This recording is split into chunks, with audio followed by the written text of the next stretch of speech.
ഗോപഥ ബ്രാഹ്മണം, ഒരു ബ്രാഹ്മണം മാത്രമേ കിട്ടിയിട്ടുള്ളൂ. പിന്നീട് ആരണ്യകങ്ങൾ ഇന്നേ വരെ കിട്ടിയിട്ടില്ല, ഒരാരണ്യകവും ഇല്ല. പിന്നെ ഉപനിഷത്തുകളാണ്. ഏറ്റവും അധികം ഉപനിഷത്തുകൾ അഥർവവേദത്തിനാണുള്ളത്. എത്ര ഉപനിഷത്തുകളാണെന്ന് വെച്ചാൽ ചുരുങ്ങിയത് ഒരു 30 ഉപനിഷത്തുകളുണ്ട്. 30 ഉപനിഷത്തുകളിൽ പ്രശ്നം, മുണ്ടകം, മാണ്ഡൂക്യം, ഈ 3 ഉപനിഷത്തുകൾ ദശോപനിഷത്തുകളിൽപ്പെട്ടതാണ്. പ്രശ്നോപനിഷത്ത്, മുണ്ടകോപനിഷത്ത്, മാണ്ഡൂക്യോപനിഷത്ത്. ഞാൻ മാണ്ഡൂക്യത്തിനെ പറ്റി മുമ്പ് തന്നെ പറഞ്ഞു. മാണ്ഡൂക്യം മാത്രം പഠിച്ചാൽ മതി, മോക്ഷം കിട്ടുന്ന ശ്രീരാമൻ പറയണ്ടായി. അതുകൊണ്ട് മുണ്ടകം എന്നുള്ള ഉപനിഷത്തിന്റെ ഒരു പ്രത്യേകത എന്ന് വെച്ചാൽ നമ്മുടെ പൈസയെങ്കിലും നോട്ടുമ്പിലൊക്കെ ഉള്ള ഒരു വാക്യമുണ്ട്, സത്യമേവ ജയതേ. ആ സത്യമേവ ജയതേ എന്നുള്ള വാക്യം, ആ സൂക്തി എടുത്തത് മുണ്ടകോപനിഷത്തിൽ നിന്നാണ്. അപ്പോൾ ഏറ്റവും പ്രസിദ്ധമായിട്ടുള്ള 3 ഉപനിഷത്തുകളുണ്ട്. അതിന് പുറമെ ഗോപാലധാമന് അതിഗംഭീരങ്ങളായ നല്ല ശങ്കരാചാര്യര് എന്താ പറയുക വ്യാഖ്യാനിച്ചിട്ടില്ല എന്നുള്ള ബാക്കി ഉപനിഷത്തുകൾ നല്ല ഉപനിഷത്തുകൾ തന്നെയാണ്. അതിഗംഭീരങ്ങളായിട്ടുള്ള ഉപനിഷത്തുകളുണ്ട്. അഥർവവേദത്തിന്റെ ഉപനിഷത്ത് വളരെ ഗംഭീരമാണ്. പിന്നെ അതിന് ഈ വ്യാഖ്യാതാക്കള് സംസ്കൃതത്തിൽ അഥർവവേദത്തിന് സായണൻ മാത്രമേ വ്യാഖ്യാനം എഴുതിയിട്ടുള്ളൂ. അതിൽ 12, 13, 14, 15, 16 ഇങ്ങനെ 5 കാണ്ഡങ്ങളുടെ വ്യാഖ്യാനം ഇന്നേ വരെ കണ്ടുകിട്ടിയിട്ടില്ല. ബാക്കി എല്ലാ കാണ്ഡങ്ങളുടെയും വ്യാഖ്യാനം കണ്ടുകിട്ടിയിട്ടുണ്ട്. പിന്നെ ഇംഗ്ലീഷില് 4 പേര്, 4 പണ്ഡിതന്മാരെന്ന് പറയാൻ പാടുന്നില്ല, സംസ്കൃത പണ്ഡിതന്മാരായിരുന്നു. അവർ 4 പേര് അഥർവവേദത്തിന് ഇംഗ്ലീഷിലുള്ള വ്യാഖ്യാനം എഴുതിയിട്ടുണ്ട്. ഞങ്ങൾക്ക് പേര് എഴുതി കൊടുക്കുന്നതാണ്. ഒരു ഗ്രിഫിത്ത് എന്ന് പറയും, ഹ്യൂലിട്ടൺ, ബ്ലൂംഫീൽഡ്, റൂത്ത്, ഇങ്ങനെ 4 പേര്, 4 പണ്ഡിതന്മാര് അഥർവവേദത്തിന് ഇവിടെ വന്നിട്ട് സംസ്കൃതം പഠിച്ചവരാണ് കേട്ടോ അവരൊക്കെ. മാക്സ് മുള്ളർ ആയാലും വേണ്ടി എല്ലാവരും ഭാരതത്തിൽ വന്നിട്ട് സംസ്കൃതം പഠിച്ച് വേദം പഠിച്ച് പിന്നെ അത് എഴുതാതെ. മോണിയർ വില്യംസ് എന്ന് പറഞ്ഞ ഒരാളുണ്ട്, എന്താണ് അദ്ദേഹം ഇവരൊക്കെ മതം പരിവർത്തനം ചെയ്യാൻ വേണ്ടി വന്നതാണ്. ഈ മോണിയർ വില്യംസ് ഇവിടെ വന്നിട്ട് സംസ്കൃതം പഠിച്ച് ആദ്യമായിട്ട് സംസ്കൃതം ഇംഗ്ലീഷ് ഡിക്ഷണറി എഴുതി. സംസ്കൃതം ഇംഗ്ലീഷും ഇംഗ്ലീഷ് സംസ്കൃതവും ഒരു 2 ഡിക്ഷണറികൾ മോണിയർ വില്യംസ് എഴുതി. അതിനുശേഷമാണ് വിശ്വനാഥ് ശിവറാം ആപ്റ്റെ എന്ന് പറയുന്ന ആള് 1860 മറ്റോ ഇന്ത്യക്കാരനായിട്ടുള്ള ഒരാൾ ഡിക്ഷണറി എഴുതുന്നത്. അപ്പോൾ ഇവരെല്ലാം ആദ്യമായിട്ട് ഡിക്ഷണറി ആയാലും വ്യാകരണ ഗ്രന്ഥമായാലും ഒക്കെ അവിടുന്നാണ് വരുന്നത് നടത്തുന്നത്. പിന്നെ ഹിന്ദിയില് 4 വ്യാഖ്യാനങ്ങൾ ഉണ്ടായിട്ടുണ്ട്. ഒന്ന് സാത്വലേക്കർ എന്ന് പറയും, മറ്റൊന്ന് ഈ കപിലാദ്വേദി, വേദമൂർത്തി, പിന്നെന്താണ് ഒരാളും കൂടിയിട്ടുള്ളത്, ജയദേവ് വിദ്യാസാഗർ. ഇങ്ങനെ 4 വ്യാഖ്യാനങ്ങൾ സംസ്കൃതത്തിൽ ഉണ്ടായിട്ടുണ്ട്. മലയാളത്തില് 2 സംസ്കൃതത്തിലെ ഹിന്ദിയിൽ മലയാളത്തില് 2 വ്യാഖ്യാനമാണ്. ആദ്യം ബാലകൃഷ്ണൻ, പിന്നെ ബാലകൃഷ്ണൻ അതേപോലെ തന്നെ റീത, ലീലാവതി ബാലകൃഷ്ണൻ എന്നിവർ 2 പേര് കൂടി വ്യാഖ്യാനിച്ചിട്ടുണ്ട്. അല്ലെങ്കിൽ അതിനെ വിവർത്തനം ചെയ്തിട്ടുണ്ട്. തെറ്റുകൾ ധാരാളമുള്ള ഗ്രന്ഥമാണ്. ആ തെറ്റുകളെ ഒരു പരമാവധി വരെ കുറച്ചിട്ട് ഇപ്പൊ അടുത്ത അന്തരിച്ച ഡി ശ്രീമാൻ നമ്പൂതിരി അഥർവവേദത്തിന് വ്യാഖ്യാനം എഴുതിയിട്ടുണ്ട്, അല്ലെങ്കിൽ വിവർത്തനം എഴുതിയിട്ടുണ്ട്. അതിലും ചെറിയ തെറ്റുകളുണ്ട്. എന്നാലും ഈ ലീലാവതി എഴുതിയിട്ടുള്ള അന്നത്തെ അഥർവവേദത്തിനേക്കാൾ തെറ്റില്ലാത്ത വേദമാണ് ശ്രീമാൻ നമ്പൂതിരി. അതിനുശേഷം അഥർവവേദത്തിന് ആരും ഒരു ഗ്രന്ഥമില്ല. അഥർവവേദവുമായിട്ട് ബന്ധപ്പെട്ട ഒരു സ്വതന്ത്ര ഗ്രന്ഥം എഴുതിയത് ഞാൻ മാത്രമേ ഉള്ളൂ. വേറെ ആരും കേരളത്തിൽ എഴുതിയതായിട്ട് എനിക്കറിയില്ല. പിന്നെ അഥർവവേദത്തിന് ഉപവേദങ്ങളുണ്ട്. ഓരോ വേദത്തിനും ഉപവേദങ്ങൾ എന്ന് പറയാറുണ്ട്. വാസ്തുശാസ്ത്രമാണ് അഥർവവേദത്തിന്റെ ഉപവേദം എന്നാണ് എല്ലാവരും പറയാറുള്ളത്. എന്നാൽ ഗോപഥ ബ്രാഹ്മണത്തിൽ 5 വേദങ്ങളെ ഉപവേദങ്ങളായി നിർമ്മിച്ചു എന്ന് പറയുന്നുണ്ട്. പഞ്ചവേദ നിരമമീത ഒരു വാക്യമുണ്ട്. സർപ്പവേദം, പിശാചവേദം, ആസുരവേദം, ഇതിഹാസവേദം, പുരാണവേദം, ഇങ്ങനെ 5 വേദങ്ങൾ, ഇങ്ങനെ 5 വേദങ്ങളെ എന്ത് ചെയ്തു, ഉപവേദങ്ങളായിട്ട് അഥർവവേദത്തിന്റെ ഉപവേദങ്ങളായിട്ട് നിർമ്മിച്ചു എന്ന് പറയല്ലാതെ ഇന്നേ വരെ ആ ഗ്രന്ഥങ്ങൾ ഒന്നും തന്നെ കണ്ടുകിട്ടിയിട്ടുമില്ല. ഇതാണ് അഥർവവേദത്തിന്റെ ആമുഖമായിട്ട് പറയുന്നത്. ഇനി ഉള്ളിലേക്ക് കിടക്കുമ്പോൾ 731 സൂക്തം ഉണ്ട് എന്ന് പറഞ്ഞു. 731 സൂക്തങ്ങളിൽ നിങ്ങൾ ഏറ്റവും ഇഷ്ടപ്പെടുന്ന സൂക്തം ഏത് എന്ന് ചോദിച്ചാൽ ഞാനൊരു 8-10 സൂക്തത്തിന്റെ പേര് പറയും. ആ സൂക്തങ്ങളിൽ ഏറ്റവും പ്രിയപ്പെട്ട സൂക്തം ഏതെന്ന് ചോദിച്ചാൽ ഒരു പക്ഷേ ഭൂമി സൂക്തം എന്ന് പറയും. 2 സൂക്തങ്ങളെ കുറിച്ച് ഞാൻ പറയുന്നുള്ളൂ. ഭൂമി സൂക്തം. ഭൂമി നമ്മുടെ ഈ ലോകത്തിലെ എല്ലാ ജീവജാലങ്ങളുടെയും വാസസ്ഥലമായിട്ടുള്ള ഭൂമി. ഇവിടെ ജീവിക്കുന്ന എല്ലാ ജീവജാലങ്ങൾക്കുമുള്ള ആഹാരം ഇഷ്ടം പോലെ ഉള്ളിലൊതുക്കി ജീവിക്കുന്ന ഭൂമി, സുന്ദരിയായിട്ടുള്ള ഭൂമി. ആ കവി അഥർവ എന്നുള്ള മഹർഷിയാണ് ആ സൂക്തം എഴുതിയിട്ടുള്ളത്. 12ാമത്തെ കാണ്ഡത്തിൽ ആ മന്ത്രമുള്ളത്. ഈ മന്ത്രങ്ങളൊന്നും തന്നെ എന്താ പറയാ, നമുക്ക് വാസുദേവൻ ഋഗ്വേദം ചൊല്ലിയ പോലെ നമുക്ക് ചൊല്ലാൻ പറ്റില്ല. കാരണം ഇതിന് സ്വരചിഹ്നങ്ങൾ ഉള്ള ഒരു പുസ്തകം എൻ്റെ കയ്യിലുണ്ട്. അത് പണ്ട് ദേശമംഗലം എന്നൊരു അതിഗംഭീരമായിട്ടുള്ള പഴയ പ്രൗഢമായിട്ടുള്ള ഒരു മനയുണ്ടായിരുന്നു. ആ മനയ്ക്കൽ 60 അലമാറയിലത്തെ പുസ്തകങ്ങൾ അലമാറ മാപ്പിളയ്ക്ക് കൊടുത്തു. അപ്പൊ അതിലത്തെ പുസ്തകങ്ങളൊക്കെ ആർക്കാ വേണ്ട വെച്ചാൽ കൊണ്ടുപോകാന്ന് പറഞ്ഞിട്ട് വെറുതെ കൊണ്ടുപോകാന്ന് പറഞ്ഞിട്ട് അദ്ദേഹം പരസ്യം ചെയ്തപ്പോൾ കുറെ ആൾക്കാർ പുസ്തകം കൊണ്ടുപോയി. ബാക്കി പുസ്തകങ്ങളൊക്കെ മിറ്റത്തിട്ട് കത്തിക്കാൻ തുടങ്ങി. ആ കത്തിക്കുമ്പോൾ അവിടെ താമസിച്ചിരുന്ന ഒരു തിരുമേനി 2-3 പുസ്തകം എടുത്തു. അതിലൊന്ന് അഥർവവേദം ഈ സ്വരചിഹ്നത്തോട് കൂടിയതായിരുന്നു. അത് എൻ്റെ കയ്യിൽ ഇപ്പോഴും കിട്ടിയിട്ടുണ്ട്. അത് അദ്ദേഹം എൻ്റെ സുഹൃത്താവുകൊണ്ട് അദ്ദേഹം ഒരിക്കലും എനിക്ക് കൊണ്ടുവന്നു തന്നു. അപ്പോൾ പണ്ട് അഥർവവേദം സ്വരചിഹ്നത്തോടു കൂടിയിട്ടുള്ള അഥർവവേദം ഉണ്ടായിരുന്നു. പണ്ട് അഥർവവേദം ചൊല്ലിയിരുന്നു. എന്നാൽ പിൽക്കാലത്ത് അതിൻ്റെ ഇടക്കാലത്ത് വെച്ചിട്ട് അഥർവവേദം ചൊല്ലാതെയായി. നമുക്കിപ്പോൾ അഥർവവേദം ചൊല്ലാൻ ആർക്കും തന്നെ പറ്റും തോന്നുന്നില്ല. മാത്രമല്ല അഥർവവേദം ഉള്ളവര് കേരളത്തിൽ അഥർവവേദം ഇല്ല, സൗത്ത് ഇന്ത്യയിലില്ല, ഉത്തരേന്ത്യയിൽ ബീഹാറിലുണ്ട് എന്ന് പറയുന്നുണ്ട്, പിന്നെ ഒറീസയിലുണ്ടെന്ന് പറഞ്ഞു. ഞാൻ ഒറീസയിലെയും ബീഹാറിലെയും ചീഫ് സെക്രട്ടറിമാർക്ക് 2-3 കത്തുകൾ അയച്ചിട്ടുണ്ട്. ഇന്നേ വരെ അവരുടെ ഒരു വിവരവും കിട്ടിയില്ല. ഞങ്ങൾക്ക് അതിനെ പറ്റിയിട്ട് ഒന്നും അറിയുന്നില്ല എന്നാണ് പറയുന്നത്. അപ്പോൾ അഥർവവേദികൾ ബീഹാറിലുണ്ട് എന്ന് നമ്മൾ വേറെ ആരെങ്കിലും പറഞ്ഞുവെങ്കിലും ആ നാട്ടിലെ ചീഫ് സെക്രട്ടറിമാർ അന്വേഷണത്തിൽ ഇന്നേ വരെ നമുക്ക് അഥർവവേദികളെ കണ്ടെത്താൻ സാധിച്ചിട്ടില്ല. അപ്പോൾ അഥർവവേദി ഇല്ലാതെയായി എന്ന് വേണം നമ്മൾ കരുതാൻ. ഭൂമി സൂക്തം. പുത്രോഹം പൃഥിവ്യാ മാതാമേ ഭൂമി, എൻ്റെ അമ്മ ഭൂമിയാണ്, ഞാൻ അമ്മയുടെ മകനാണ് എന്ന് പറഞ്ഞിട്ട് ആ സൂക്തം തുടങ്ങുന്നതന്നെ. ഈ ഭൂമി എന്താണ്? മന്ത്രം ഇതാണ്: ഗിരയസ്തേ പർവ്വത ഹിമവന്ത അരണ്യസ്യോനമസ്തു ബഭ്രും കൃഷ്ണം ശ്ലോഹിണീം വിശ്വരൂപം ധ്രുവം ഭൂമിം ഇന്ദ്രഗുപ്തം. മന്ത്രം നോക്കി ചെല്ലാനേ പറ്റുള്ളൂ. കാരണം അഥർവവേദം പഠിച്ചിട്ടില്ല. ഞാൻ യജുർവേദിയാണ്. 3 കൊല്ലം യജുർവേദം ഓനിച്ചിരിക്കുന്ന കാലത്ത് സ്കൂളിൽ പോവാതെ അങ്ങനെ മുതലോറൊക്കെ ചൊല്ലിയെന്നല്ലാതെ അതിപ്പോൾ ഒന്നും ഓർമ്മയില്ല. ഇത് നോക്കി ചെല്ലും എന്ന് പറയാം, നോക്കി പറയാന്നർത്ഥം. ഈ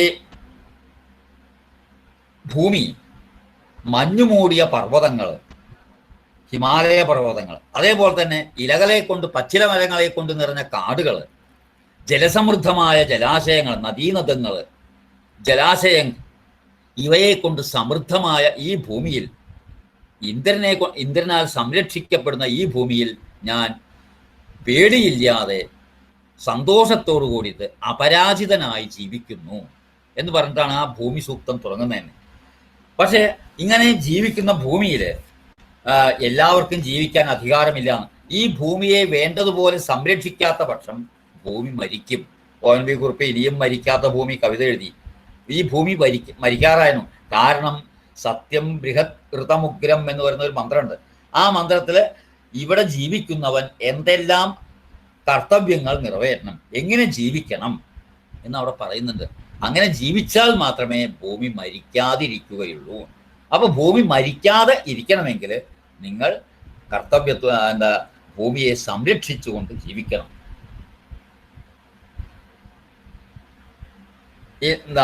സാത്വലേക്കർ എന്ന് പറയുന്ന ഒരു ഹിന്ദി കമന്റേറ്റർ, ഹിന്ദി വ്യാഖ്യാതാവ്, നമ്മുടെ 1ാമത്തെ പ്രധാനമന്ത്രി ഡോക്ടർ പണ്ഡിറ്റ് ജവഹർലാൽ നെഹ്റുവുമായിട്ട് സംസാരിച്ചതിൻ്റെ ഒരു ചെറിയ രൂപം അദ്ദേഹത്തിൻ്റെ വ്യാഖ്യാനത്തിൽ കാണുകയുണ്ടായി. നമുക്ക് നാഷണൽ സോങ്, 2 നാഷണൽ സോങ് ഉണ്ട്. ഇംഗ്ലീഷിൽ 2 നാഷണൽ സോങ് എന്നാണ് പറയാം. അത് ദേശീയ ഗാനം. ദേശീയ ഗാനം വന്ദേ മാതരം എന്നുള്ള ദേശീയ ഗാനവും, പിന്നെ കുട്ടികൾ 4 മണിക്ക് സ്കൂൾ വിട്ടാൽ ചൊല്ലുന്ന ദേശീയ ഗാനം ജനഗണമന എന്നുള്ള ദേശീയ ഗാനം. പക്ഷെ അത് ഒന്ന് നാഷണൽ സോങ് എന്ന് പറയും, മറ്റ് നാഷണൽ ആന്തം എന്ന് പറയും. വന്ദേ മാതരം എന്നുള്ളത് നാഷണൽ സോങ് ആവുന്നു, മറ്റ് നാഷണൽ ആന്തം ആവുന്നു. രണ്ടും എഴുതിയത് ബംഗാളിലെ പണ്ഡിതന്മാരായിട്ടുള്ള ബങ്കിം ചന്ദ്ര ചാറ്റർജിയും വിശ്വമഹാകവിയായിട്ടുള്ള രവീന്ദ്രനാഥ ടാഗോറുമാണ്. അല്ല, ആ ടാഗോറിന്റെ കവിതയെ പറ്റി ഒരു കാര്യം പറഞ്ഞിട്ടാണ് തുടരാം. നമ്മുടെ വീട്ടിലോ അല്ലെങ്കിൽ അടുത്ത വീടുകളിലൊക്കെ കുട്ടികളുടെ പിറന്നാളോ ഷഷ്ടിപൂർത്തിയോ സപ്തതിയോ ഒക്കെ ഉണ്ടാകുമ്പോൾ അവർക്കൊക്കെ നമ്മൾ സമ്മാനം കൊടുക്കാറുണ്ട്. ബർത്ത്ഡേ പ്രസന്റ് കൊടുക്കാറുണ്ട്, എല്ലാവരും കൊടുക്കാറുണ്ട്. അതുപോലെ ഇന്ത്യയെ ഭരിക്കുന്ന ഇംഗ്ലീഷ് ചക്രവർത്തിയുടെ 60ാം പിറന്നാളിന് ഇന്ത്യയിലെ വിശ്വമഹാകവിയായിട്ടുള്ള രവീന്ദ്രനാഥ ടാഗോർ ആ ചക്രവർത്തിയെ അഭിനന്ദിച്ചുകൊണ്ട് എഴുതിയിട്ടുള്ള ഒരു കവിതയാണ് ജനഗണമന. ജനഗണമന അധിനായക എന്നാണ്, നായികയെന്നല്ല. ഭാരതത്തിനെ കുറിച്ചുള്ള ഈ ഭൂമിയെ അടക്കി വാഴുന്ന അല്ലയോ നായകനായിട്ടുള്ള രാജാവേ ചക്രവർത്തി അങ്ങ് ജയിച്ചാലും എന്നാണ്. ജവഹർലാൽ നെഹ്റുവിനെ അറിയാം, ഇന്ത്യയിലത്തെ ആദ്യത്തെ പ്രസിഡന്റ് ആയിട്ടുള്ള രാജേന്ദ്ര പ്രസാദിനെ അറിയാം, ഇതൊക്കെ അറിയാം. എങ്കിലും ഇതേ താളക്രമത്തിലുള്ള വേറൊരു കവിതയില്ലാത്തത് കൊണ്ട് ഇന്നേ വരെ അത് മാറ്റാൻ പറ്റിയില്ല. സാത്വലേഖരോട് പറയുന്നത് എന്താ വെച്ചാൽ, നെഹ്റു 2ാമത്തെ പ്രാവശ്യം പ്രധാനമന്ത്രിയാകുമ്പോഴാണ് ഇന്ത്യയുമായിട്ടുള്ള കൂടിക്കാഴ്ച ചെയ്യേണ്ടത്. ഇനി ഒരു പ്രാവശ്യം കൂടി ഞാൻ പ്രധാനമന്ത്രി ആവുകയാണെങ്കിൽ പ്രതിപക്ഷത്തിന്റെ പൂർണ്ണ അനുമതിയോടുകൂടി ഈ ഭൂമി സൂക്തത്തിലെ ഏറ്റവും നല്ല അദ്ദേഹത്തിന് കണ്ട എന്താണ് അഗ്നിരാപോ എന്ന് പറയുന്ന ഒരു സൂക്തമുണ്ട്. ആ സൂക്തം ഞാൻ ഇന്ത്യയുടെ നാഷണൽ ആന്തം ആയിട്ട് കൊടുക്കും എന്ന് പറഞ്ഞു. പക്ഷെ അതിന് യോഗം ഉണ്ടായില്ല. അതിൻ്റെ മുമ്പ് നെഹ്റു മരിക്കുകയാണ്. അപ്പോൾ ഭാരതത്തിൻ്റെ നാഷണൽ സോങ് ആയിട്ട് അല്ലെങ്കിൽ നാഷണൽ ആന്തമായിട്ട് വ്യത്യാസം എന്താ? നാഷണൽ സോങ്ങും നാഷണൽ ആന്തവും തമ്മിലുള്ള വ്യത്യാസം എന്താ വെച്ചാൽ, നാഷണൽ സോങ് ഓർക്കസ്ട്ര പാടില്ല, വന്ദേ മാതരം ചൊല്ലുമ്പോൾ ഓർക്കസ്ട്ര പാടില്ല.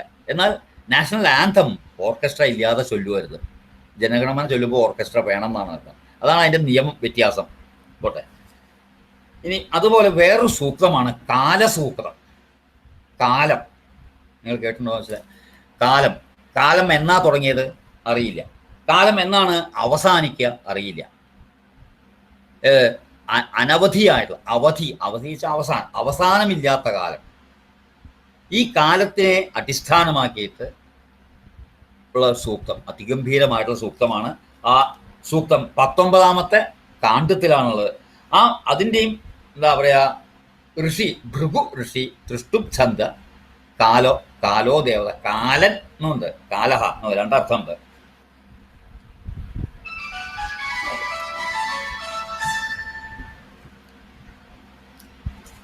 കാലം എന്ന് പറഞ്ഞാൽ ഈശ്വരനാണ് ഇവിടെ ഉദ്ദേശിച്ചത്. കാലേ മന, കാലേ പ്രാണ, കാലേ സർവ സമാഹിതം. ഈ ലോകത്തിൽ ഉള്ള എല്ലാതും തന്നെ കാലത്തിനെ അടിസ്ഥാനമാക്കിയിട്ടാണ്.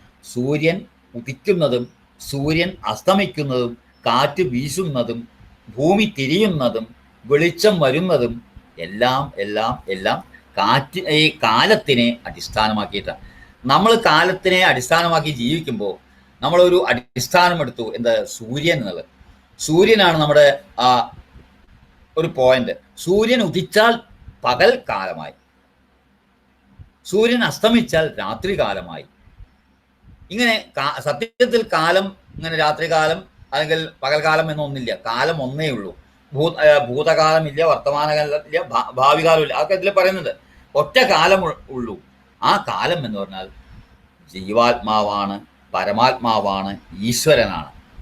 ആ ഈശ്വരനായ കാലത്തിനെ എന്താ പറയുക പ്രകീർത്തിച്ചുകൊണ്ടുള്ള സൂക്തം. ആ സൂക്തത്തിൻ്റെ അടിസ്ഥാനത്തിൽ 10 ഗവേഷണ പ്രബന്ധങ്ങൾ ജർമ്മനിയിലുണ്ടായിട്ടുണ്ട്. ഭാരതത്തിലെ 2 ഗവേഷണ പ്രബന്ധങ്ങൾ ഞാൻ കണ്ടിട്ടുണ്ട്. അതിഗംഭീരമായിട്ടുള്ള സൂക്തമാണ്. പിന്നെ താരതമ്യേന സൂക്തങ്ങൾ സംസ്കൃതത്തിൽ ചെറിയ അറിവുണ്ടെങ്കിൽ തന്നെ ഈ അഥർവവേദ സൂക്തങ്ങൾ പഠിക്കാം. ഋഗ്വേദം വായിക്കുന്ന പോലെ വിഷമമൊന്നുമില്ല അഥർവവേദം പഠിക്കാൻ. നമ്മുടെ സൂക്തവുമായിട്ട് ബന്ധപ്പെട്ട് വിവാഹ സൂക്തം, പിതൃമേധ സൂക്തം 2 എണ്ണമുണ്ട്. എല്ലാറ്റിലും ഉണ്ട് കേട്ടോ. ഋഗ്വേദത്തിലുണ്ട് വിവാഹ സൂക്തമുണ്ട്. അശ്വിൻ, സവിതാവിന്റെ മകളായിട്ടുള്ള സാവിത്രി, അശ്വിനും സാവിത്രിയും തമ്മിലുള്ള വിവാഹം, ആ വിവാഹത്തിനെ മുൻനിർത്തിയിട്ട് വിവാഹം എങ്ങനെയാണ് നടത്തേണ്ടത് എന്നുള്ള അക്കാലത്ത് ഈ അഥർവവേദ കാലത്തെ ആര്യന്മാരുടെ വിവാഹത്തിന്റെ കൃത്യമായിട്ടുള്ള വിവരണം അഥർവവേദത്തിലെ ഈ വിവാഹ സൂക്തത്തിൽ കാണാം. സവിതാവിന്റെ പുത്രിയായിട്ടുള്ള സൂര്യ, പിന്നെ പുരുഷൻ അശ്വിൻ, ഈ 2 പേരുടെയും വിവാഹമാണ് വിവാഹ സൂക്തത്തിൽ പറഞ്ഞിട്ടുള്ളത്. അതേപോലെ തന്നെ പിതൃമേധ സൂക്തം മരണാനന്തര ക്രിയകൾ, പിതൃക്കളായ മരിച്ചു പോയാൽ അത് സ്ത്രീ ആയാലും പുരുഷനായാലും ദഹിപ്പിക്കണം. പിന്നെ ഓരോ ദിവസവും ചെയ്യുന്ന പ്രവൃത്തികൾ എന്തെല്ലാമാണ് അതിനെ പറ്റി വിവരിക്കുന്ന അതൊക്കെ അഥർവവേദത്തിൽ അതിന്റെ മന്ത്രങ്ങൾ മാത്രമേ ഉള്ളൂ. ആ മന്ത്രങ്ങൾക്ക് എവിടെയാണ് ആ മന്ത്രം പ്രയോഗിക്കേണ്ടതെന്ന് നോക്കണമെങ്കിൽ ഈ കൗശിക ഗൃഹ്യസൂത്രം പോലുള്ള അവരുടെ ഗൃഹ്യസൂത്രങ്ങൾ, ശൗതസൂത്രങ്ങളൊക്കെ നോക്കിയാൽ ആ മന്ത്രം എവിടെയാണ് ചൊല്ലേണ്ടത്. അത് അഥർവവേദം മാത്രമല്ല, എല്ലാ വേദങ്ങൾക്കും ഗൃഹ്യസൂത്രങ്ങളും ശൗതസൂത്രങ്ങളുണ്ട്. ആ ഗ്രന്ഥങ്ങൾ നോക്കുമ്പോഴാണ് നമ്മൾ ഇന്ന മന്ത്രം ഇന്ന സ്ഥലത്താണ്, ഇന്ന ക്രിയയിൽ, ഇന്ന സന്ദർഭത്തിലാണ് ചൊല്ലേണ്ടതെന്ന് മനസ്സിലാവുള്ളൂ. പിന്നെ അഥർവവേദത്തില് വാക്കുകൾ അർത്ഥം താരതമ്യേന വേഗം അർത്ഥം മനസ്സിലാവുന്ന, എന്നാൽ ഒരിക്കലും അർത്ഥം മനസ്സിലാവാത്ത വാക്കുകളും അതിലുണ്ട്. ഇതിപ്പോ 2-3 വാക്കുകൾ ഖ്യഗല, കഖ, ഖ്യഗല, താബുവ, ഇത്തരത്തിലുള്ള വാക്കുകൾ സായണ്ണനും അർത്ഥം മനസ്സിലായിട്ടില്ല, ബ്രിട്ടീഷ് അല്ലെങ്കിൽ പാശ്ചാത്യ പണ്ഡിതന്മാർക്ക് മനസ്സിലായിട്ടില്ല, ആർക്കും മനസ്സിലായിട്ടില്ല.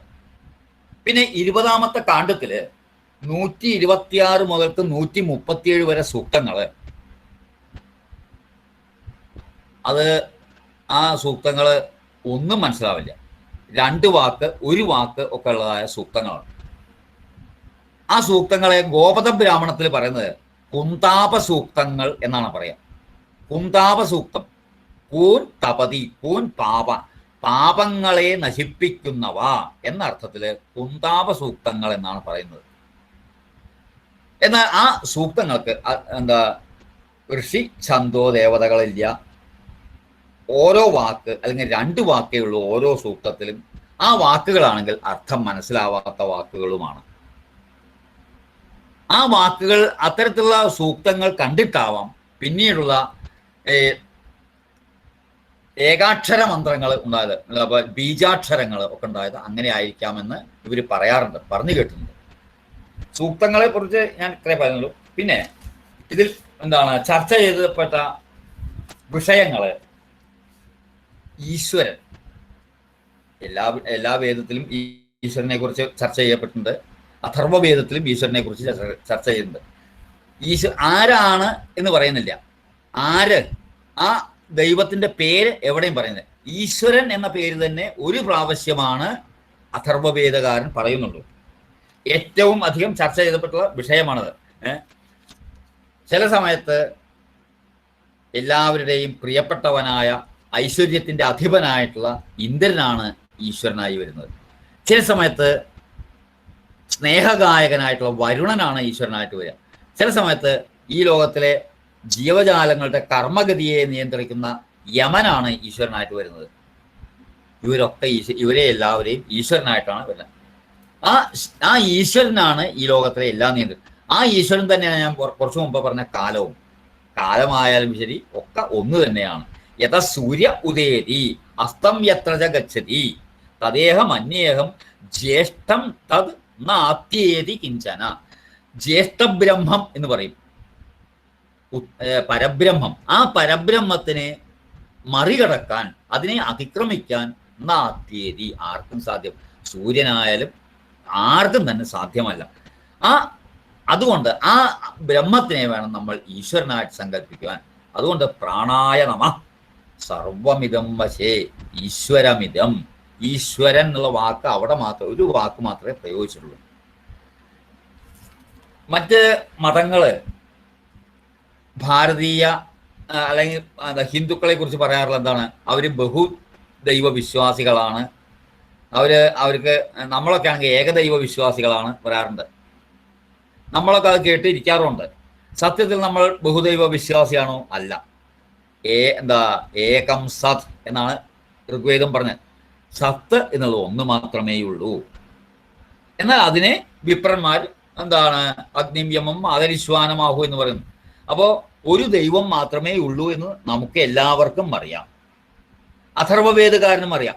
ന ദ്വിതീയം ന തൃതീയം ന ചതുർത്ഥം യം ഏകവൃത്തം വേദ എന്നാണ് പറഞ്ഞത്.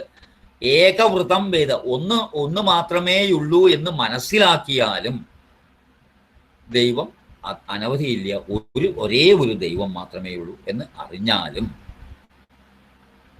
ആ ദൈവത്തിനെ കുറിച്ചിട്ട് 18ാമത്തെ സൂക്തത്തിലെ നാരായണൻ എന്ന് പറയുന്ന ഋഷിയുടെ അടുത്ത് കുട്ടികൾ വന്ന് ചോദിച്ചു, ഈശ്വരൻ എന്ന് പറഞ്ഞാൽ എന്താണ്?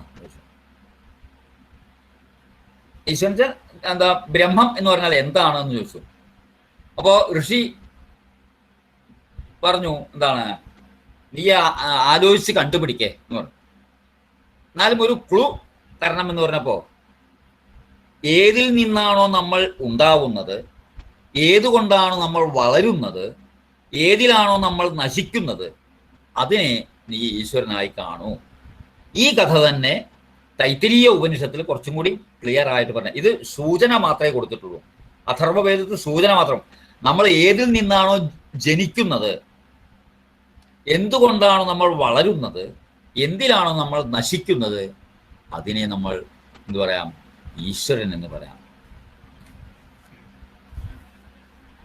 അപ്പൊ ഏതാവും കുട്ടി 6 മാസം കഴിഞ്ഞ് കണ്ടുപിടിച്ചു, അന്നം ബ്രഹ്മ വിജാനീയാത്. അന്നം എന്ന് പറഞ്ഞു. അന്നം വരെയാണ് അഥർവവേദകാരൻ എത്തിയത്. അന്നമാണ് ഈശ്വരൻ എന്ന് അഥർവവേദകാർ ഉറപ്പിച്ചു. എന്നാൽ തൈത്തരീയ ഉപനിഷത്തിൽ എത്തിയപ്പോഴേക്ക് അന്നമല്ല, പ്രാണനാണ്, പ്രാണനല്ല മനസ്സാണ്, മനസ്സല്ല ബുദ്ധിയാണ്, ബുദ്ധിയല്ല ആനന്ദമാണ്. അന്നമയ കോശം, പ്രാണമയ കോശം, മനോമയ കോശം, ബുദ്ധിമയ കോശം എന്നിട്ട് ആനന്ദമയ കോശം. ആനന്ദമാണ് ബ്രഹ്മം എന്ന് പറയുന്നത്, ആനന്ദമാണ് ഈശ്വരൻ എന്നുള്ള പറയുന്നിടത്ത് തൈത്തിരീയ ഉപനിഷത്ത് എത്തുന്നത്. ഇവിടെ അഥർവവേദത്തില് അന്നമാകുന്നു ഈശ്വരൻ. അതങ്ങനെ പറയാൻ കാരണം ഇവര് ഈ ലൗകിക ജീവിതത്തിന് അധികം പ്രാമുഖ്യം കൊടുത്തുകൊണ്ട് അന്നത്തിന് അധികം പ്രാമുഖ്യം കൊടുത്തു. ഇനി മനസ്സ്, ഇത് കഴിഞ്ഞിട്ട് ഞാൻ ഈ ചികിത്സയെ കുറിച്ച് പറയാതില്ല. മനുഷ്യന്റെ മനസ്സ് ഒരു വിഷമം പിടിച്ച സാധനമാണ്.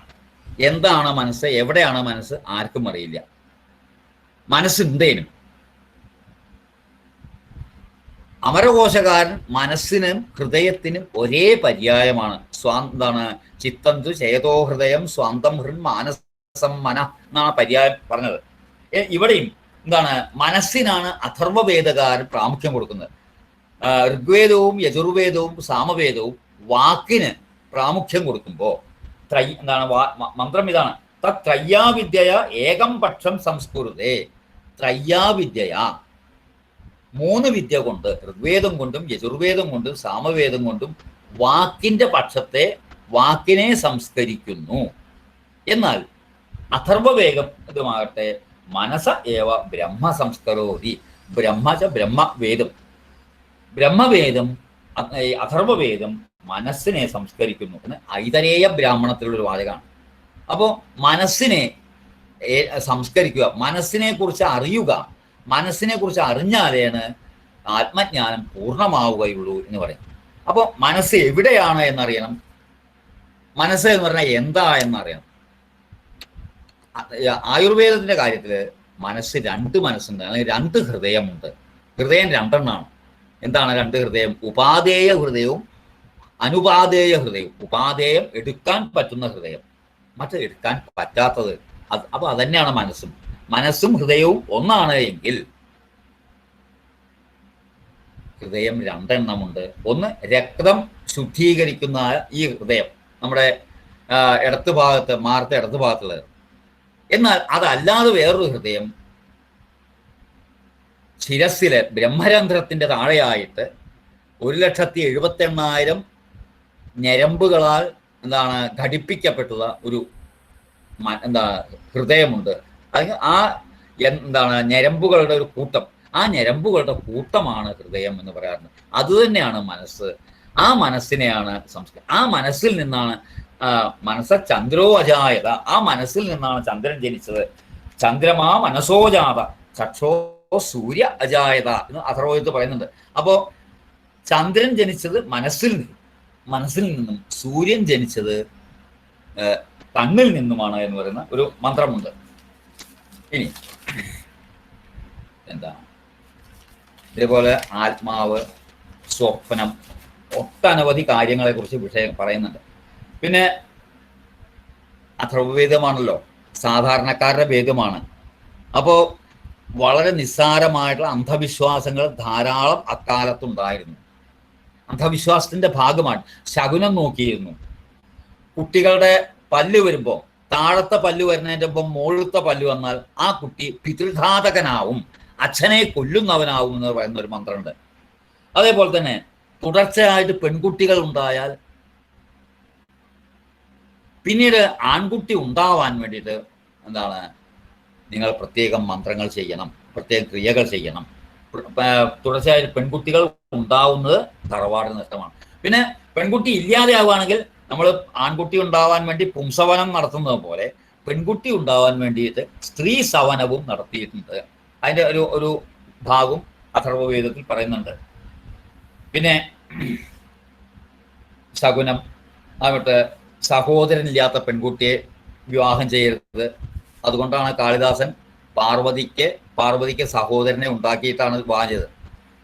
ശിവനെ കൊണ്ട് വിവാഹം ചെയ്യിപ്പിച്ച് പാർവതിക്ക് ഒരു സഹോദരനെ ആദ്യം ഉണ്ടാക്കി. ഈ മൈനാകം എന്ന പർവ്വതം ആണ് പാർവതിയുടെ ജ്യേഷ്ഠൻ.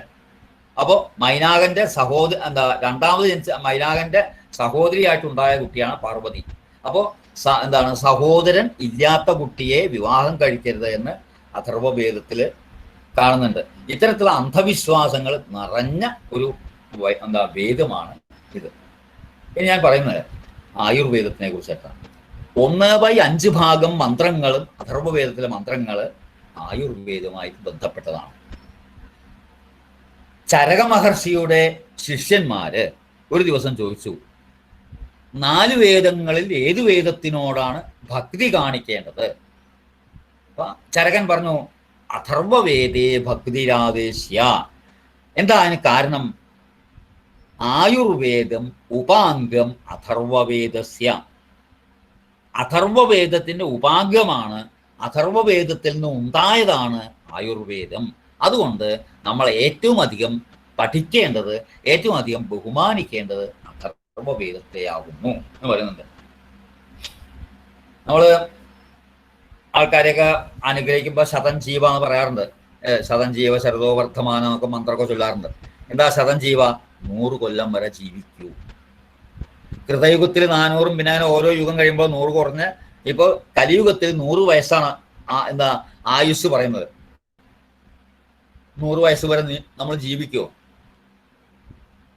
ഉറപ്പാണ് നമ്മൾ ജീവിക്കും. എന്നാൽ അഥർവവേദ വൈദ്യൻ അദ്ദേഹം പറയുന്നു ഉറപ്പ്, അദ്ദേഹം ഉറപ്പിച്ച് പറയുന്നത് എനിക്ക് നിന്നെ 100 വയസ്സ് വരെ ജീവിപ്പിക്കാം. എങ്ങനെയാണെങ്കിൽ ഒരു മന്ത്രമുണ്ട്, യത് അശ്നാസി യത് പിബസി തത്തേ അന്നം അവിഷം കൃണോമി. വിഷമില്ലാത്തതായ ഭക്ഷണമാണ് കഴിക്കുന്നത് എങ്കിൽ, വിഷമില്ലാത്തതായ പാനീയമാണ് കഴിക്കുന്നത് എങ്കിൽ, അല്ലയോ മനുഷ്യ, നിന്റെ 100 വയസ്സ് വരെ നിന്റെ ആയുസ് ഞാൻ ആക്കിത്തരാം. അപ്പൊ നമ്മളെ സംബന്ധിച്ചുള്ള ഉറപ്പാണ്. രാവിലെ ഈ തമിഴ്നാട്ടിൽ നിന്നൊക്കെ പച്ചക്കറിയുടെ രൂപത്തിൽ വിഷം കഴിക്കൊണ്ട് നമ്മൾ 100 വയസ്സിൽ എത്തില്ല, ഉറപ്പാണ്. അപ്പോൾ വിഷം അകത്ത് ചെന്നാൽ നമ്മുടെ ആയുസ് കുറയും. വിഷമില്ലാത്ത ഭക്ഷണമാണ് കഴിക്കേണ്ടത് അർത്ഥം. ഇനി ചികിത്സ എന്ന് പറഞ്ഞാൽ മരുന്നിനേക്കാൾ പ്രധാനം ചികിത്സകന്റെ വാക്കാണ്. എൻ്റെ കയ്യ് ഒരു മന്ത്രത്തിൽ പറയുന്നത് അയമ്മേ ഹസ്ത ഭഗവാൻ, എൻ്റെ കയ്യ് എന്നത് ഭഗവാന്, ഈശ്വരനാണ്. ഈ കയ്യ് കൊണ്ട് നൂറുകണക്കിൽ രോഗികൾക്ക് സമാധാനം നൽകിയിട്ടുണ്ട്, സാന്ത്വനം നൽകിയിട്ടുണ്ട്. അല്ലയോ രോഗി, നിന്റെ രോഗങ്ങളെയും അതുമൊട്ട് ദുഃഖങ്ങളെയും ഞാൻ എൻ്റെ കയ്യ് കൊണ്ടുള്ള സ്പർശനം കൊണ്ട് മാറ്റാം. ഇതാണ് രോഗികളോട് നമ്മളെല്ലാവരും അല്ലെങ്കിൽ ഈ ചികിത്സകന്മാർ പറയേണ്ടത്. നമ്മുടെ ശരീര അവയവങ്ങളെ കുറിച്ചിട്ട് നിങ്ങൾക്ക് ഇഷ്ടപ്പെടുമെന്ന് അറിയില്ല, ശരീര അവയവങ്ങളെ കുറിച്ചിട്ട് അഥർവവേദത്തിൽ കൃത്യമായിട്ടുള്ള വിവരണങ്ങൾ കൊടുത്തിട്ടുണ്ട്. ആ വിവരണങ്ങൾ മുഴുവൻ ഇക്കാലത്തെ ആധുനിക വൈദ്യശാസ്ത്രം അംഗീകരിച്ചിട്ടുമുണ്ട്. ശരീരത്തിന് 2 ഭാഗമാക്കി മേധ്യങ്ങളെന്നും അമേധ്യങ്ങളെന്നും. പൊക്കിളിന് അല്ലെങ്കിൽ നാഭിക്ക് താഴെയുള്ളവ മേധ്യങ്ങളായ അംഗങ്ങളെന്നും നാഭിക്ക് മുകളിലുള്ളവ അമേധ്യങ്ങളായ അംഗങ്ങളെന്നും അങ്ങനെ 2 അംഗങ്ങളാക്കി തിരിച്ചു. അമേധ്യമാണ് നാഭിക്ക് മുകളിലുള്ളവ.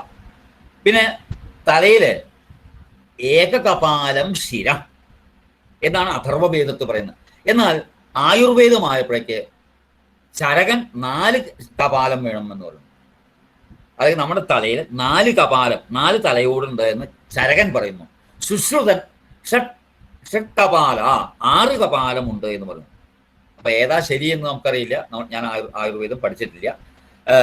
അഥർവവേദകാരൻ പറയുന്നത് ഒറ്റ കപാലമേ ഉള്ളൂ എന്നാണ് പറയുന്നത്. പിന്നെ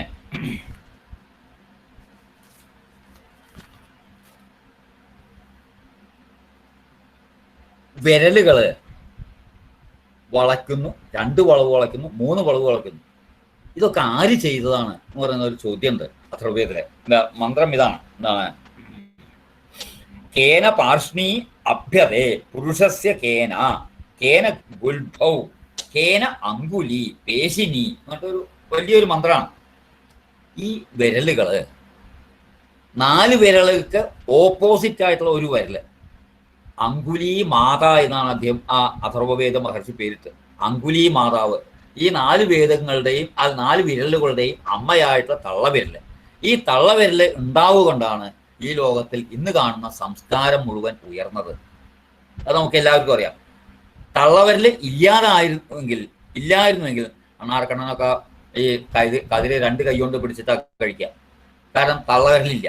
തള്ളവിരലാണ് വിരലുകളിൽ വെച്ചിട്ട് ഏറ്റവും പ്രധാനപ്പെട്ടത്. അതുകൊണ്ട് തന്നെയാണ് ഏകലവ്യനോട് എൻ്റെ തള്ളവിരൽ എനിക്ക് മുറിച്ചുക എന്ന് ദ്രോണാചാര്യരെ ഗുരുദക്ഷിണയായിട്ട് ചോദിച്ചപ്പോൾ കൊടുക്കേണ്ടി വന്നു. ആ തള്ളവിരലിനെ അങ്കുലി മാത എന്നതിലേക്ക് അഥർവവേദം പാടിപ്പുകഴ്ത്തുന്നുണ്ട്. പിന്നെ ശരീരത്തില് ഓപ്പറേഷൻ കഴിക്കാവുന്നതും ഓപ്പറേഷൻ കഴിക്കാൻ പാടില്ലാത്തതുമായിട്ടുള്ള അനവധി മാംസപേശികളുണ്ട്. 300 മാംസപേശികൾ ഓപ്പറേഷൻ ത്രീണിശതാനി ശങ്കവ ഷഷ്ടിശ്ചഖിലാഹ എന്നാണ്. ത്രീണിശതാനി ശങ്കവ 300 ശംഖുക്കളും 60 ഖിലങ്ങളുമാണ്. ഇത് 2 മാംസപേശികളാണ്. 60 എണ്ണം ഓപ്പറേഷൻ ചെയ്യാം, എന്നാൽ ബാക്കിയുള്ളവ ഓപ്പറേഷൻ ചെയ്യാൻ ഓപ്പറേഷൻ ചെയ്യാൻ പാടുള്ളവ ഓപ്പറേഷൻ ചെയ്യാൻ പാടില്ലാത്ത ഓപ്പറേഷൻ അക്കാലത്ത് ഉണ്ടായിരുന്ന അർത്ഥം ശരീരം മുറിച്ച് വേണ്ടതുപോലെ കെട്ടി ഉണക്കി പഴയ പോലെ ആക്കിയിരുന്ന ഓപ്പറേഷനെ കുറിച്ചിട്ടൊക്കെ ഗൃഹ്യസൂത്രങ്ങളിൽ വിവരണമുണ്ട്. പിന്നെ ഒരംഗത്തില് 33 എത്ര ത്രയത്രിംശത് ദേവത അംഗേ സർവേ സമാഹിത. ഈ ശരീരാംഗത്തിൽ 33 ദേവന്മാർ കുടികൊള്ളുന്നു എന്ന് വെച്ചാൽ 33 കശേരുക്കളുള്ളതായ നത്തല്ലിനെ കുറിച്ച് വിവരിക്കുകയാണ്. നത്തല്ലിൽ 33 കശേരുക്കളാണുള്ളത്. ആ 33 കശേരുക്കളെ 33 ദേവതകളായിട്ടാണ് അഥർവവേദ മഹർഷി കാണുന്നത്. ഇതെല്ലാം തന്നെ അവര് അക്കാലത്ത് ഭൂതക്കണ്ണട അല്ലെങ്കിൽ ഒരു യന്ത്ര സാമഗ്രിയും ഇല്ല. എല്ലാതും അവരുടെ ഈ നഗ്നമായ കണ്ണുകൾ കണ്ണുകളെ കൊണ്ട് മനസ്സിലാക്കിയ കാര്യങ്ങളാണ്. പിന്നെ രക്തസഞ്ചാര വ്യവസ്ഥ.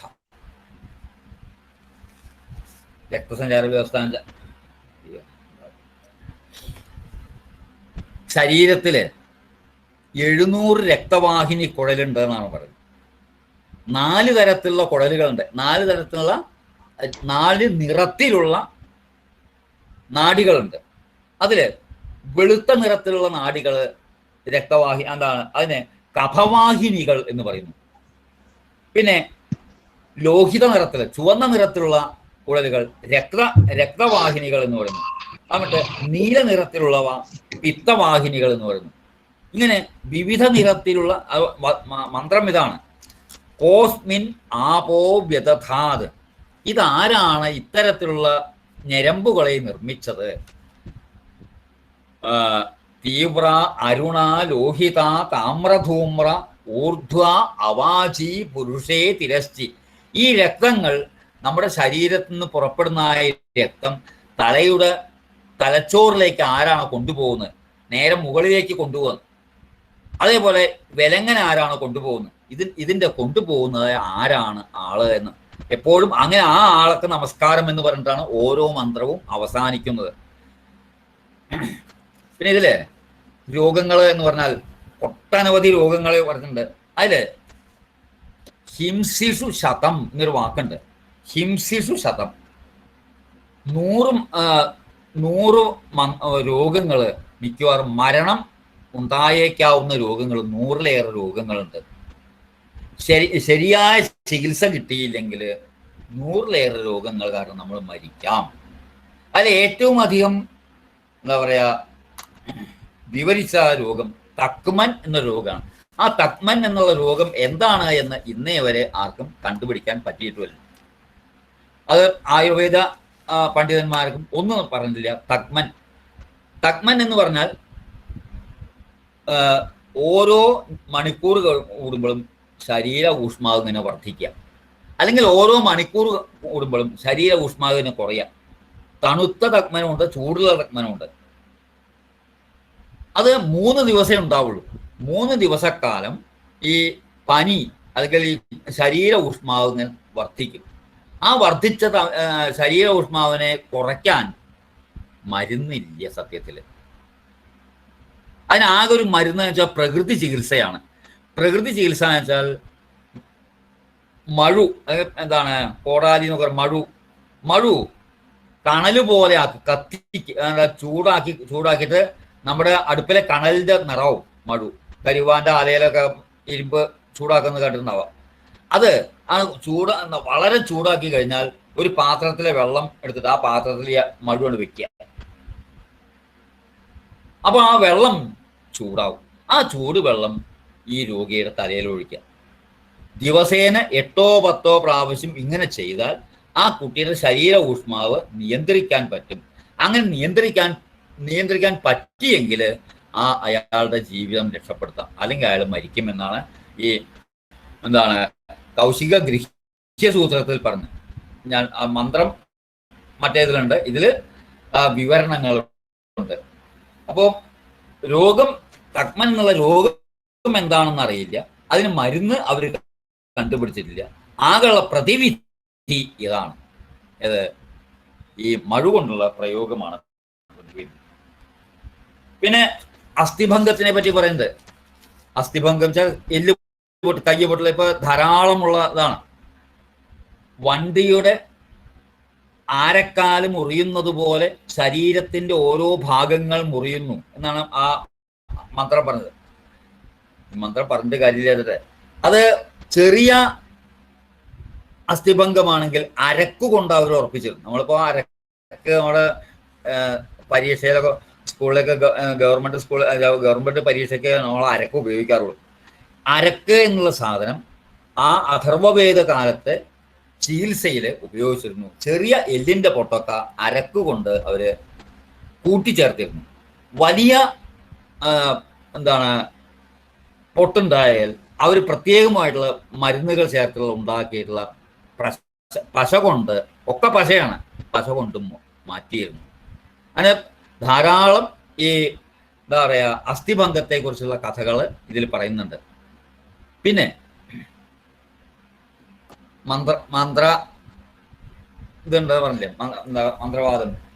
മൂന്നാമത്തെ സൂക്തം തന്നെ മൂത്രമോചന സൂക്തം എന്നാണ്. അഥർവവേദം ശൗനകീയ എന്താണ് ശാഖയിലെ മൂന്നാമത്തെ സൂത്രം മൂത്രമോചന സൂക്തം.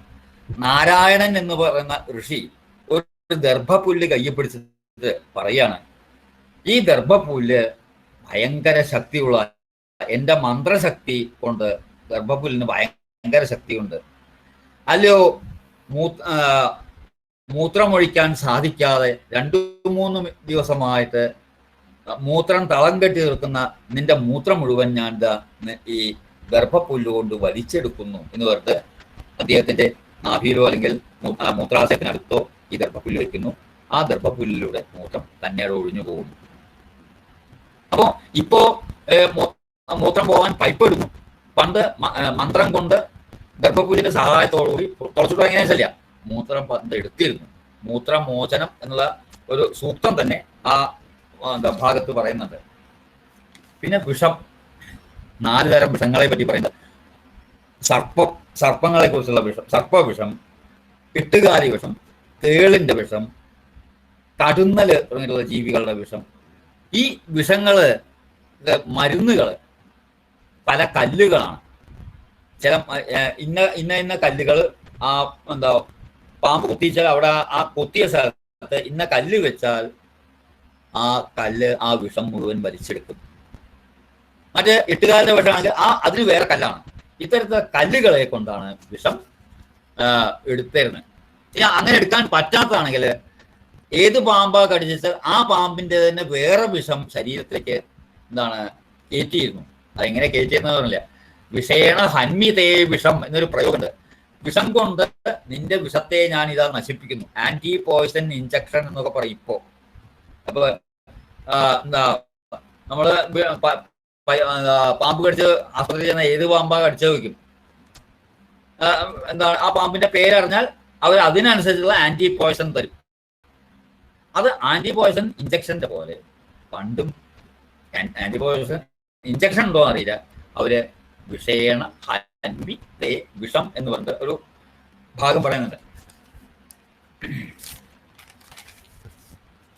പിന്നെ ഭൂതവിദ്യ കേട്ടിട്ടുണ്ടോ എന്നറിയില്ല. ഭൂതവിദ്യ അഥവാ ആയുർവേദത്തിലെ ഒരു ഭാഗമാണ് ഭൂതവിദ്യ. രോഗങ്ങളെ കാരണക്കാര് ഭൂതങ്ങളാണ്. ഭൂതങ്ങൾ എന്ന് വെച്ചാൽ രാക്ഷസന്മാര്, കണ്ണന്മാർ തുടങ്ങിയ കുറെ 39 ഭൂതങ്ങളെ പറ്റി പറയുന്നുണ്ട്. കോകൻ, പലലൻ തുടങ്ങിയ 33 ഭൂതങ്ങളെ കുറിച്ചുണ്ട്. അപ്പൊ ഈ ഭൂത ഡെമനോളജി എന്നാണ് പറയപ്പോ. ആ ഡെമനോളജി എന്നുള്ളത് ആദ്യമായിട്ട് വൈദ്യശാസ്ത്രത്തിൽ കൊണ്ടുവന്നത് ഇവരാണ്, അഥർവവേദികളാണ്. അപസ്മാരം ഉണ്ടാക്കുന്ന ഭൂതം. പിന്നെ ഗർഭാഗം കണ്ണം നാശയ പ്രശ്നിപർണി ഒരു മന്ത്രമുണ്ട്. അല്ലയോ പ്രശ്നിപർണി എന്നുള്ള ഈരിലേറ്റാണ് ആ ചെടി. അല്ലയോ ചെടി, അല്ലയോ ഔഷധമേ, നീ ഗർഭാഗം കണ്വം നാശയ, ഗർഭത്തെ തിന്നുന്നവനായ ആ കണ്വൻ എന്ന രാക്ഷസനെ കൊന്നാലും. അപ്പോ 2-3 മാസം കഴിഞ്ഞ ചിലപ്പോൾ ഗർഭം അലസീത്രേ നമ്മൾ കേൾക്കാറുണ്ട്. അപ്പൊ ഗർഭം അലസുകയല്ല ചെയ്തത്, ആ ഗർഭത്തിന് ഏതെങ്കിലും ഒരു രാക്ഷസൻ തിന്നുകയാണ്. അപ്പൊ രാക്ഷസനാണ് ഈ രോഗകാരണം. അത് പനിയായാലും ഗർഭമായാലും ഇതിനൊക്കെ നശിപ്പിക്കുന്നത് രാക്ഷസന്മാരാണ്. അത്ര രാക്ഷസന്മാര് 39 രാക്ഷസന്മാരെ പറ്റിയാണ് ഇതിൽ പറയുന്നത്. പിന്നെ മന്ത്രവാദം, ആഭിചാരം തുടങ്ങിയിട്ടുള്ളത് കൊണ്ട് ഈ ഒരു പരിധി വരെ രോഗങ്ങളെ ഇല്ലാതാക്കാൻ കഴിയും. പിന്നെ വേറൊരു മണിധാരണം. വെച്ചാൽ ഈ തകിട് കെട്ടല്. നമ്മളിപ്പോ ഈ മന്ത്രവാദികളുടെ അടുത്ത് നിന്നിട്ട് ഒരു സുദർശന യന്ത്രം, മറ്റേ യന്ത്രം, അർശയന്ത്രം എന്ന് പറഞ്ഞിട്ട് പറയും. അപ്പൊ അവര് സ്വർണത്തിന്റെ തകിടിലോ ചെമ്പിന്റെ തകിടിലോ ആ മന്ത്രം എഴുതിയിട്ട് അടച്ചുപൂട്ടി നമുക്ക് തകിടായിട്ട് തരും. ഇപ്പോ പണ്ട് അഥർവവേദകാലത്ത് 16 തകിടുകളെ പറ്റി പറഞ്ഞിട്ടുണ്ട്. എന്നാൽ ആ തകിടുകള് ഇത്തരത്തിലുള്ള മന്ത്രം എഴുതിയതല്ല. മരുന്നുകൾ അടക്കം ചെയ്തത്. പനി വന്ന ആൾക്കുള്ള തകിട്, അല്ലെങ്കിൽ ഗഡ്ഡമാല കഴുത്തിൽ മുഴുവൻ ഈ എന്താണ് വട്ടത്തില് ഈ എന്താണ് ശരീരം അഴിഞ്ഞിട്ടുള്ള അയാൾക്കുള്ള തകിട്, ആ തകിടിലൊക്കെ എന്താണ് പറയാ മരുന്നുകളാണ് അടക്കം. ഇപ്പോഴത്തെ ഈ മന്ത്രമാണല്ലോ, സുദർശന മന്ത്രം അല്ലെങ്കിൽ മറ്റേതെങ്കിലും മന്ത്രമാണ്. പണ്ട് തകിടുകളിൽ മരുന്നുകൾ അടക്കം ചെയ്തിരുന്നു. അതിനെ മണി എന്നാണ് പറഞ്ഞത്. 29 മണികളെ കുറിച്ചിട്ട് അഥർവവേദത്തില് പറയുന്നുണ്ട്. ഈ മണി പിന്നീട് പിൽക്കാലത്ത് ഈ ഡമനോ ഈ ഭൂതങ്ങളെ കുറിച്ചുള്ള വിഷയവും എന്താണ് വിഷയവും അതേപോലെ ഈ മണിയെ കുറിച്ചിട്ടും അതും ആയുർവേദക്കാരെ എടുത്തു. ആയുർവേദം ഈ തകിടുകൾക്ക് വളരെയധികം പ്രാധാന്യം കൊടുത്തിട്ടുണ്ട്. ജങ്കിടമണി, ഗർഭമണി, ഔദുംബരമണി കൊണ്ട് എല്ലാ തരത്തിലുള്ള തകിടുകളും ഉണ്ട്. ഓരോ ഇതിനും ഓരോ രോഗത്തിനും ഓരോ നിലയ്ക്കുള്ള തകിടുകളാണ് ഉണ്ടായിരുന്നത്. പിന്നെ അക്ഷിചികിത്സ ഉണ്ടായിരുന്നു. ഈ കണ്ണിന്റെ കൃഷ്ണമണി ഒരു 3/4 ഭാഗം പൊളിഞ്ഞിട്ടുള്ള ഒരു രോഗിയെ കുറിച്ച് പറയുന്നുണ്ട് ഈ കൗശിക ഗൃഹ്യസൂത്രങ്ങൾ പറയുന്നത്. ആ രോഗിയുടെ കണ്ണിന്റെ 4 പുറവും മണ്ണ് കൊണ്ട് തളം കെട്ടിയിട്ട് ചില മരുന്നുകൾ ഒഴിച്ച് മരുന്നുകളോടുകൂടി ആ കണ്ണം 2 ദിവസം മൂടിക്കെട്ടിയാൽ ആ കത്തി കൊണ്ട് മുറിഞ്ഞതായ ആ കണ്ണിന്റെ ഭാഗം പഴയ പോലെ യോജിക്കും. അത്ര വളരെ ശാസ്ത്രീയമായി ഇപ്പോൾ നമുക്ക് ആലോചിക്കാൻ പോലും പറ്റാത്ത ശാസ്ത്രീയമായിട്ടുള്ള കണ്ടുപിടുത്തങ്ങൾ അവർ തന്നെ നടത്തിയിരുന്നു. പക്ഷെ ഇങ്ങനെ മണ്ണോടൊക്കെ ആവും, മണ്ണുകൊണ്ടുള്ള തടം വെച്ചിട്ടൊക്കെ ആവും. പിന്നെ പ്രകൃതി ചികിത്സ, ഉദ്യന്തം, ഉദിച്ചു വരുന്ന സൂര്യൻ, അവിടെ ജലാശയം, ഇതൊക്കെ ഏറ്റവും അധികം എന്താ പറയാ ഈ ഔഷധ പൂർണ്ണമായിട്ടുള്ള കാര്യങ്ങളാണ്. ഉദ്യന്നേഷ ആദിത്യ കൃമീൻഹന്തി അഥർവവേദത്ത് പറയുന്നത്. ഉദ്യന്നേഷ ആദിത്യ, ഉദിച്ചു വരുന്ന ഈ ആദിത്യൻ സൂര്യഭഗവാൻ നമ്മുടെ ശരീരത്തിലെ എല്ലാ കൃമികളെയും നശിപ്പിക്കുന്നു. ജലാശയ, ഈ ജലാശയം രാവിലെയും വൈകുന്നേരം 3 നേരവും കുളിച്ചാൽ ആ കുളിയുടെ മഹത്വത്തിനെ കുറിച്ച് വിവരിക്കുന്ന മന്ത്രങ്ങളുണ്ട്. പിന്നെ ഭേഷജം, ജലത്തിനെ പോലെ എന്താ പറയാ മരുന്നുകളെ കൊണ്ട് നിറഞ്ഞതായിട്ടുള്ള ഒരു സാധനം ഈ ലോകത്തിലില്ല. ആയുർവേദമായിട്ട് പറയുമ്പോൾ ഇത്രയൊക്കെയാണ് പറയാനുള്ളത്. അപാമാർഗ, പ്രശ്നിപർണി, കുട്ട തുടങ്ങിയിട്ടുള്ള മരുന്നുകൾ. അപാമാർഗ എന്താ എനിക്കറിയില്ല. ഇപ്പോഴത്തെ ആൾക്കാർക്ക് ആയുർവേദ വൈദ്യന്മാർക്ക് മരുന്നുകൾ പേരേ അറിയുള്ളൂ, മരുന്ന് കണ്ടാൽ അറിയില്ല. അതാണ് നമ്മുടെ ആയുർവേദവും ഇപ്പോൾ കുറെ പറയപ്പെടാൻ കാരണം. ഇത്തരത്തിൽ സാധാരണ പറിച്ചെടുക്കാൻ പറ്റുന്ന മരുന്നുകളെ കൊണ്ട് അഥർവവേദ വൈദ്യന്മാര് അവരുടെ വീട്ടിൽ ആ മരുന്നുകളെ കൊണ്ട് മരുന്നുണ്ടാക്കുകയും ആ മരുന്നുകൾ ഉപയോഗിച്ചിട്ട് അവർ ചികിത്സ നടത്തുകയും ചെയ്തു. ആ ചികിത്സ അവർ പരമാവധി വിജയിക്കുകയും ചെയ്യുന്നു. അപ്പൊ അഥർവവേദ പണ്ഡിതൻ ഒരേ സമയത്ത് തന്നെ സുഹൃത്തായിരുന്നു, ചികിത്സകനായിരുന്നു, ഉപദേശകനായിരുന്നു, രക്ഷകനായിരുന്നു. എന്തെങ്കിലും വിഷമം ഉണ്ടെങ്കിൽ, ശത്രുക്കളെ കൊണ്ട് ഭയം ഉണ്ടെങ്കിൽ അദ്ദേഹത്തോട് ചെന്ന് പറഞ്ഞാൽ മതി, അതിനെതിരെ മന്ത്രവാദം ചെയ്യും. കൃഷിയിടങ്ങളിൽ ഇപ്പൊ മുയലൊക്കെ വരുന്ന കാലം, മുയലും മയിലൊക്കെ വരുന്ന കൃഷിയിടങ്ങൾ ആക്രമിക്കുന്ന കാലമാണ്. അവയ്ക്കെതിരെ മന്ത്രവാദികൾ ചെയ്യാൻ പറ്റും. ഈ അഥർവവേദം പഠിച്ച ആൾക്കാരുണ്ടെങ്കിൽ പറ്റില്ല. ചുരുക്കത്തില് ആധുനിക ചികിത്സകൾ ഇതിൽ പറയുന്ന ചികിത്സയുമായിട്ട് വളരെ ബന്ധപ്പെട്ടതാണ്. എല്ലാവരും അംഗീകരിച്ചാണ് ഈ അഥർവവേദത്തിലെ ചികിത്സ എന്ന് പറഞ്ഞാൽ. അഥർവവേദ ആയുർവേദ ബുക്ക് തന്നെ ഉണ്ട്, അതിഗംഭീരമായിട്ടുള്ള ബുക്കാണ്. ആയുർവേദം എന്തൊക്കെ പറഞ്ഞോ അതെല്ലാം അഥർവവേദത്തിലുണ്ട്. അതിന് അഥർവവേദത്തിൽ എന്തൊക്കെ പറഞ്ഞോ അതൊക്കെ ആയുർവേദം അതേപോലെ സ്വീകരിച്ചിട്ടുണ്ട്. അതുകൊണ്ടാണ് ഭൈഷജ്യവേദം.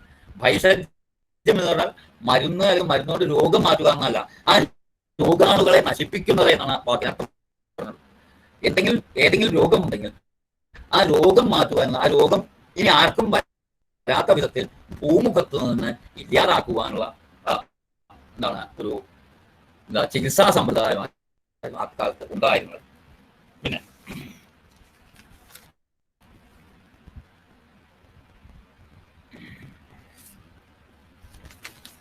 ഒരു അഗ്നിയിൽ കൂടി പറഞ്ഞു.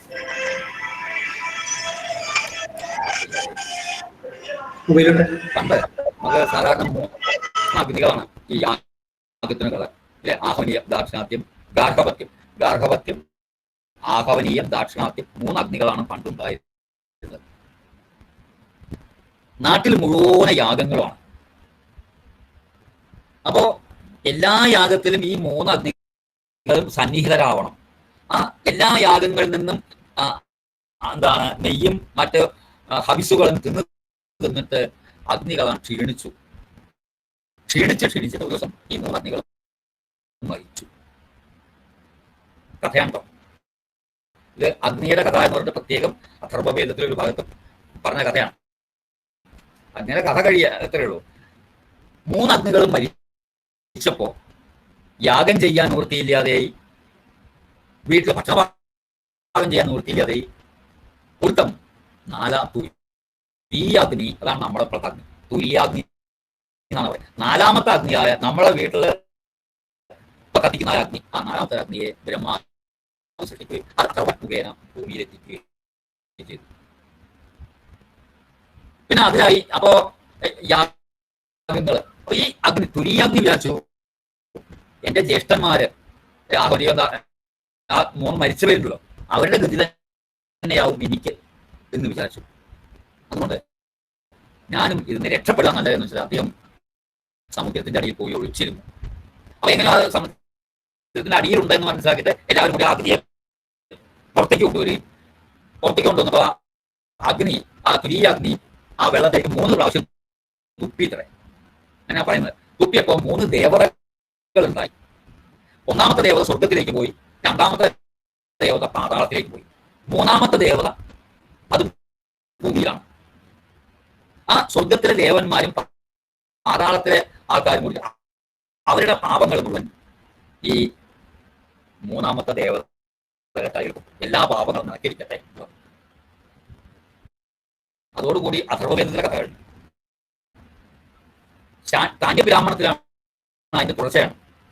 ഈ 3ാമത്തെ സ്ത്രീ, 3ാമത്തെ എന്താ ഏകത ധൃത എന്ത് ചെയ്തു? ഈ പാപഭാഗവും കൊണ്ടുപോയി എന്താ അച്ഛനമ്മമാരെ വേണ്ടതുപോലെ നോക്കാത്തവരായ മക്കളുടെ താഴെ കൊണ്ടുപോയി വെച്ചു. ഇവളെ ഭാരം ഒഴിച്ചു. അപ്പൊ അദ്ദേഹം എന്ത് ചെയ്തു? ആ പാപങ്ങളെ രാവിലെയും വൈകുന്നേരവും സൂര്യോദയത്തിലും സൂര്യാസ്തമയത്തിലും എഴുന്നേൽക്കാത്തവനായ ഒരാളുടെ തലയിൽ കൊണ്ടുപോയി വെച്ചു.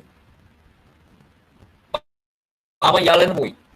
അപ്പൊ അയാൾ എന്ത് ചെയ്തു? സ്വന്തം ഉദരത്തിലെ ഗർഭത്തെ നശിപ്പിക്കുന്ന ഗർഭഛിദ്രം നടത്തുന്ന സ്ത്രീയുടെ തലയിൽ കൊണ്ടുപോയി വെച്ചു. പാപം അവൾക്ക് വേറൊരിക്കലും പാപം വെക്കാൻ ഇല്ലാതെയായി.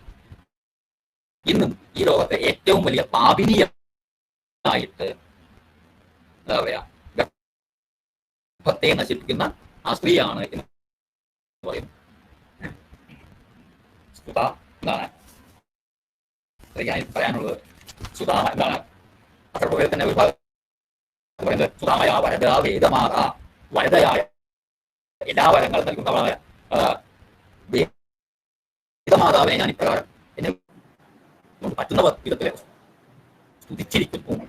ഇതിലപ്പുറം എന്താണ് ഒന്നും ഇത് ഞാൻ അഥർവവേദത്തിലെ അനുഭവം നിങ്ങൾക്ക് തരാൻ പറ്റില്ല. ഒരു 10, 50, 60, 70 അതേപോലെ സൂക്തികൾ എഴുതിയിട്ടുണ്ടാക്കിയത് അപ്പോൾ അച്ചടിക്കുന്നുണ്ട്. ഞാൻ പുസ്തകം ആ പുസ്തകത്തിന്റെ അനുബന്ധമായിട്ട് ചേർക്കണം എന്ന് വെച്ചിട്ടാണ്. നല്ല സൂക്തികൾ 4 വേദത്തിൽ സൂക്തികളുണ്ട്. അഥർവവേദത്തിലാണ് ഏറ്റവും അധികം. അത് കഴിഞ്ഞാൽ വേദത്തിൽ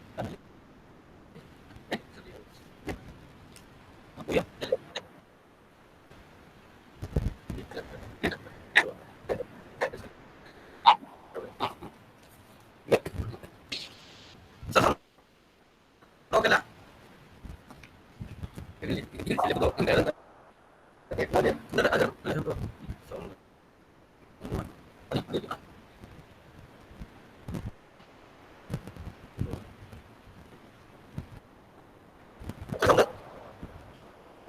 സൗണ്ട് ചെറുങ്ങനെ കട്ടായി പോകുന്നുണ്ട്. സൗണ്ട് ചെറുങ്ങനെ കട്ടാവുന്നുണ്ട്.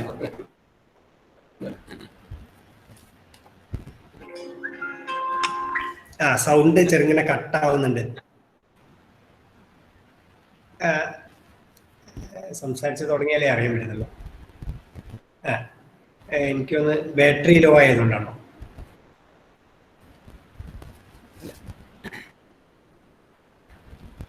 നോക്കാം.